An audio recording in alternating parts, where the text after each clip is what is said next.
Welcome, you guys, to our Ayurveda talk.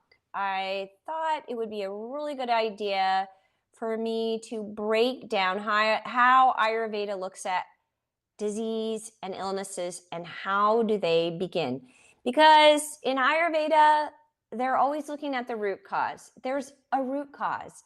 If you're only dealing with the symptoms and trying to mask the symptoms, you're really not going to support yourself, because what's going to happen is it's like it's trying to you're ignoring something, and you're not dealing with, well, why is this happening in the first place? And trust me, there's always a why.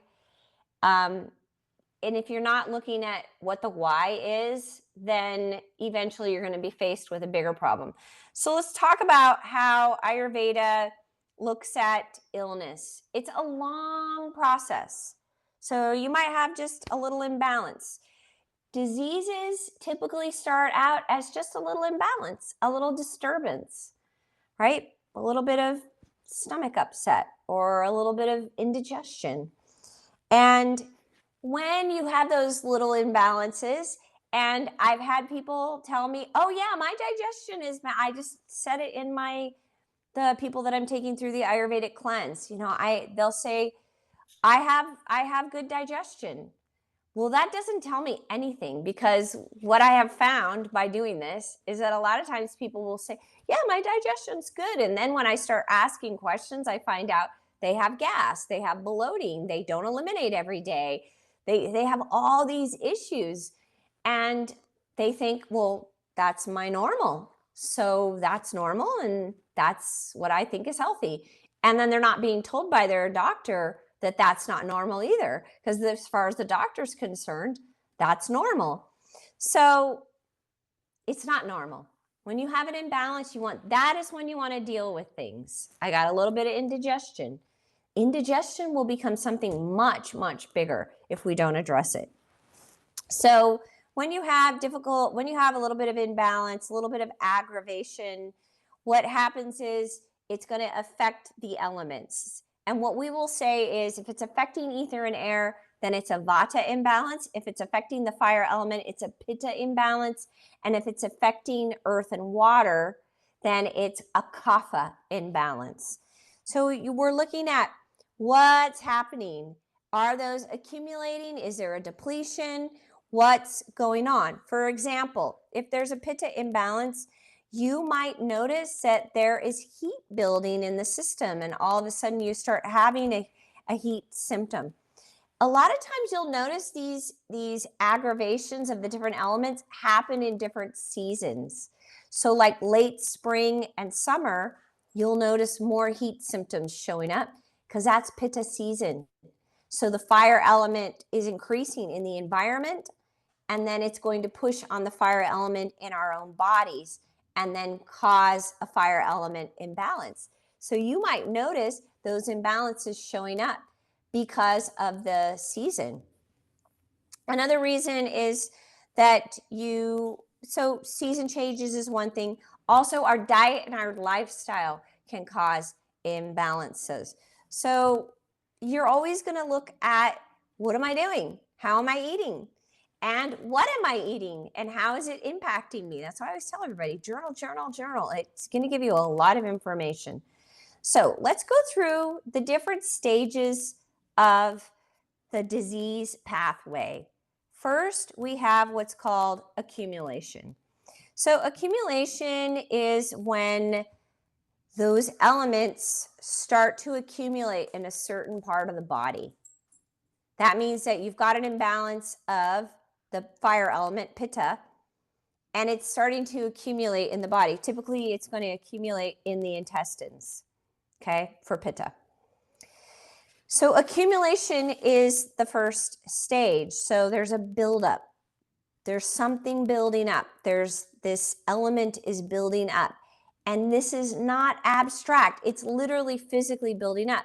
Heat is literally physically building up in the system. And at this stage, it's really easy to reverse it, turn it around.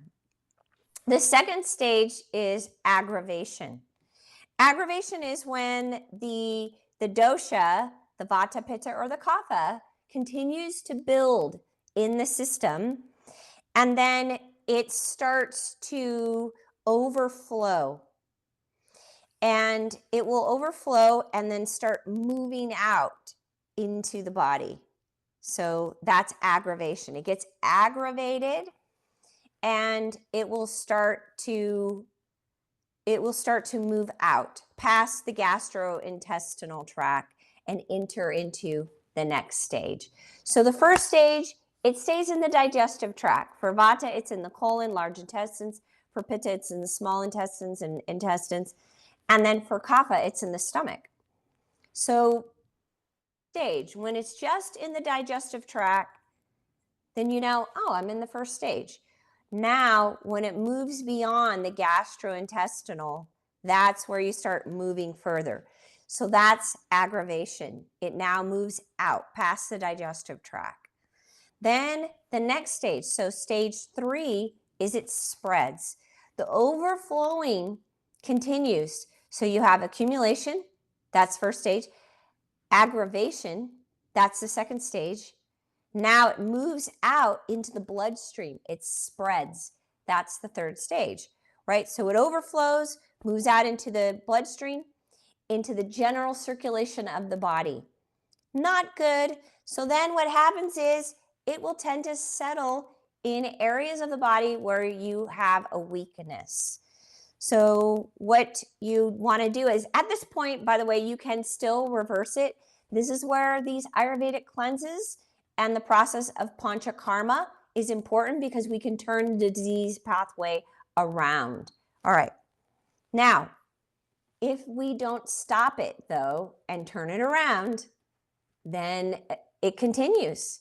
Now we move into the fourth stage, and the fourth stage is when it moves into infiltration. It infiltrates the whole body. So you have aggravation of the dosha, Vata, Pitta, or Kapha.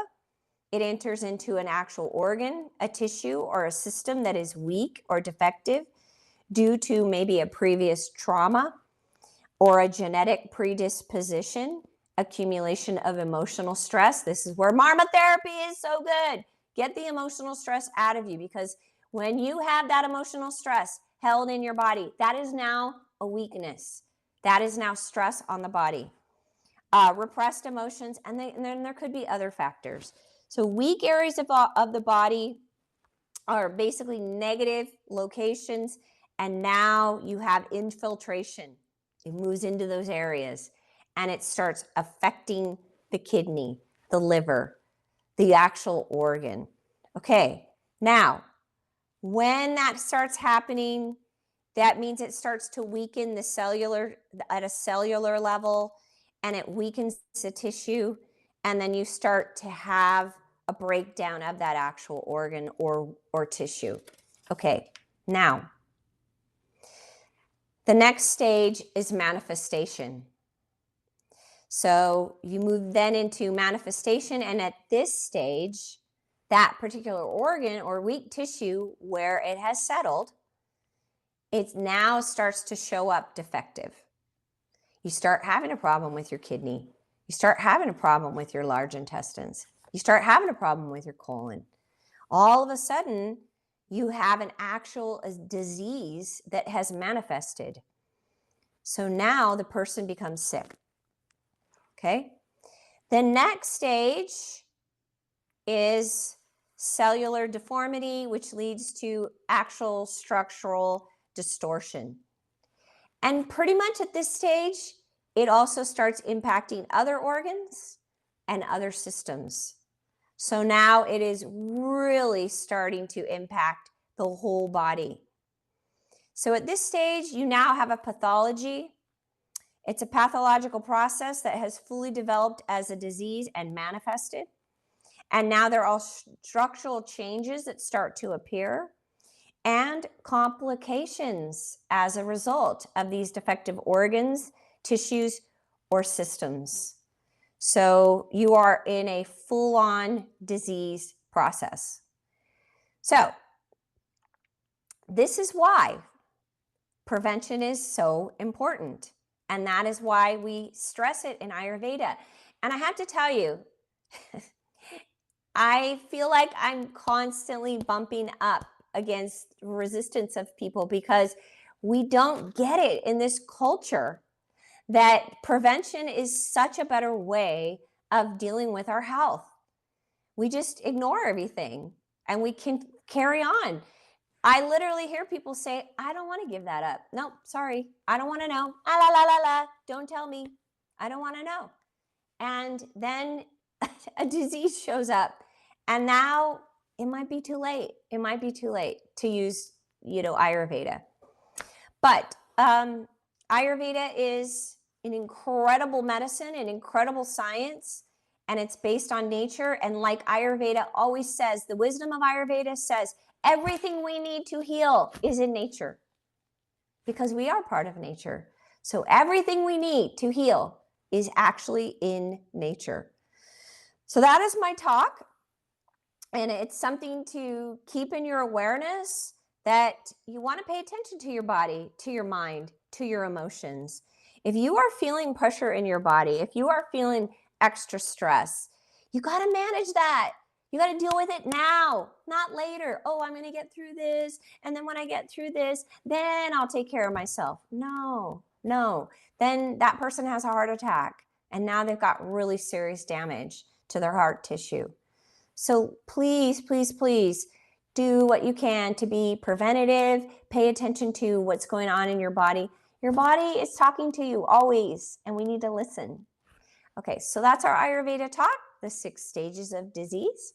And we use Panchakarma, Ayurvedic cleanses, and a whole science based on nature to help turn the disease pathway around. But you want to catch it in those beginning phases as much as you can, because once you get down where it has manifested into a disease and now it's spread into other areas, it's a lot more challenging. Okay, so that's our talk for tonight. This is why get on board to do your spring cleanse, you guys. It's not too late. We're in the middle of it. So you can start it anytime now. Okay. You guys, I hope you have a wonderful evening. Let's start our yoga practice.